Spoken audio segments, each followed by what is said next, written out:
Hello, you beautiful nerds. I want to talk about this new movie from a director you probably never heard of, with a cast you probably never heard of. And honestly, it's a movie you probably never heard of. There are some really good flicks out there that are making absolutely no money at the box office, and it kind of makes me sad. I can count on two hands how many movies I've seen since Avatar came out that were way better movies and deserved a decent box office showing. Wait, am I bullshitting, or is that real?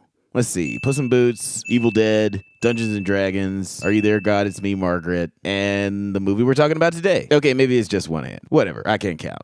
Shut up. I'm not trying to yuck anyone's yum, but Super Mario Bros. And Avatar are just not as good as some of the movies I've seen lately that are getting a fraction of the box office. So today, instead of talking about a new glitzy blockbuster, I'm gonna rave about a movie I recently saw that had all the action, comedy, and heart of a Guardians of the Galaxy movie for a fraction of the price. Well, a fraction of the price for the studio. Movie tickets are the same, and you guys aren't paying to watch this video, so yeah, I don't. This metaphor has lost its thread. But I'm getting ahead of myself. Let's talk about what we're talking about. So have a burger and a milkshake, and let's have a quick chat about... Did you see my kick?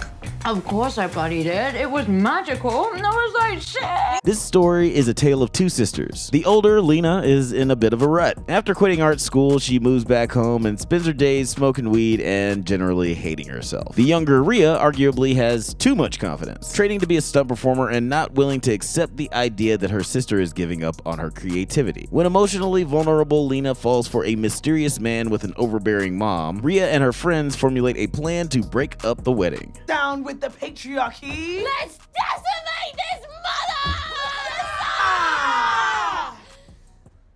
Cool, so what's the plan? On paper, this movie is like Saving Silverman meets Monster-in-Law with an arranged marriage angle, but the story is told through this hyper-realistic lens where everyone can start fighting at any moment. It's like a musical, but with fight scenes. The director is obviously a big action movie fan because there are a lot of very on-the-nose action movie tropes, like the bad guy saying shit like, "We're not so different, you and I." We're not so different, you and I. For all you Shaun of the Dead fans, this definitely felt like an Edgar Wright movie. The main character has some serious Gary King vibes. She's arrogant, loud, and kind of mean, but she's also headstrong, loyal, and highly capable. There are a lot of characters in this movie, but all things revolve around Rhea. And it would not have worked if it wasn't for the ever so lucky casting of Priya Kansara. She's an incredibly strong actor who manages to steal every scene while also having impeccable chemistry with all of the supporting cast. Speaking of which, let's talk about our characters for a little bit, because there is not one single bad actor in this movie. Two best friends had me rolling. Their performances were so silly and energetic while being at the same time sincere and heartfelt. These ladies meshed so well together that if you told me that these three actresses have been friends since birth,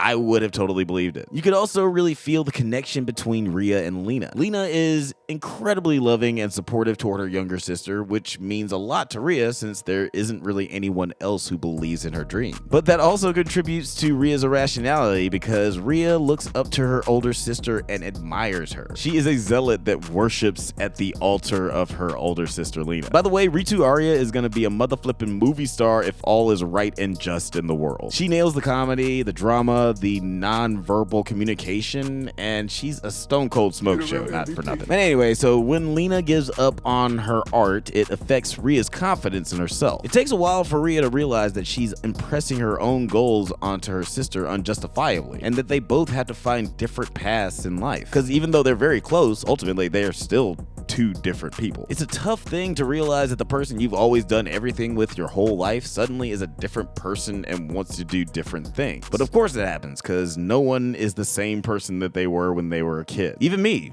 I'm very mature now. Oh, excuse me. The pacing is a tad clunky. It didn't happen a lot, but there were a few moments that dragged a bit. The movie builds on the insanity until the end where it reaches peak madness, which kind of works and kind of doesn't. I mentioned how this reminded me a lot of The World's End, but that's also my least favorite of the Cornetto trilogy. Mostly for the same reason as this movie, because it gets really, really weird in the third act. Not bad, just like different. It's fun and interesting, and I do like the stylistic choice, but it does kind of turn into a different film in the last 45 minutes. I think it would have served the film better if it was like Scott Pilgrim, and the absurdity is at a high level throughout, like from the jump. But I get that trying to sustain that tone throughout the whole movie is a tightrope to walk. I also just saw Charlie Day's new movie, and that definitely could have been a lot more grounded. That's right, I'm not a snob. Small movies can be bad too. But this movie was freaking nutty nuts in the best way. It had such an infectious excitement about it that was wholly unique to this genre. It wasn't even like a packed theater when I saw it, but that shit sounded like Madison Square Garden. People were fucking losing it. This is what people mean when they say high concept comedy. Under a director like Nancy Meyers or even like Greg Mottola, this would have been a very different movie and probably not anywhere near as good. And even though I don't think that this movie was perfect, the way this story decides to take the relatively mundane and highlight the emotional stakes by turning it into a punch and kick movie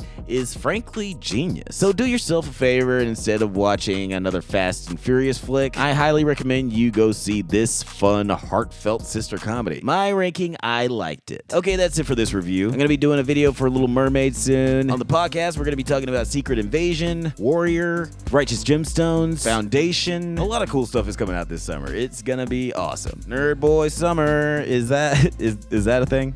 Does that sound as lame as it sounds? But anyway, stay safe, my little furies, and may the force be with you.